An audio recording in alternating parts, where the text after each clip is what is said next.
Greetings and welcome to the Dream Syndicate. Today we're going to be painting a clay dragon with acrylics. Here's our dragon head, all ready to be painted. When I'm painting my sculptures, I like to give a base undertone of a color that's related to the main color I'm using. So I'm going to be painting this over with green, so I thought a blue would be a nice relative color.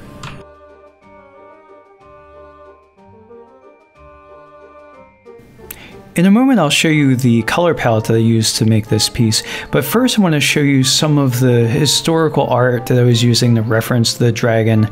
So there's this history of using greens, oranges, and yellows to make dragons from medieval art, as you can see in these St. George and the Dragon paintings. If you look at this 5/5 red creature with flying, you can see how the St. George and the Dragon art informed it, and I sort of borrowed the neck frills as well. This is the palette I'm going to use to paint the dragon head. Titanium white,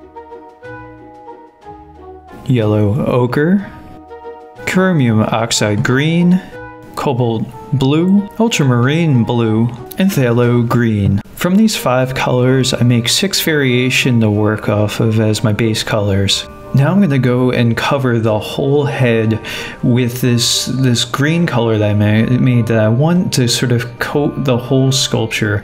I'm not being particularly delicate about anything except for the eyes. That's something that, since they're a resin, I don't want to cover those over with the acrylic paint, which is also plastic, so it would be kind of hard to get off ultimately. Now I'm going to coat his underbelly, it's going to be under his neck and under his mouth, with this sort of pale putty yellow color.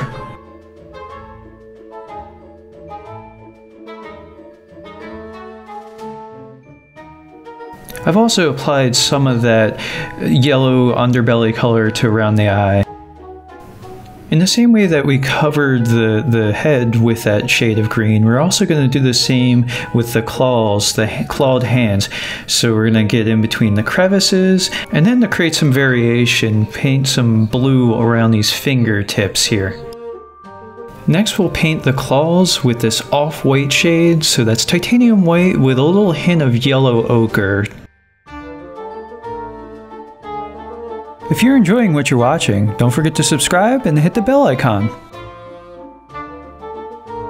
Now is one of the rare parts of the painting the sculpted head that really makes me anxious, and that's when I get around the eye. So I'm doing the under eyelid here. I already did a bluer tone for the over eyelid, and now I'm just going back to the horn, which is far less anxiety inducing, and then fill in that back spike there. Okay, back to the tense moments here. So we're trying to get as close as we can to filling the eye, totally right against the edge of that, without painting over it.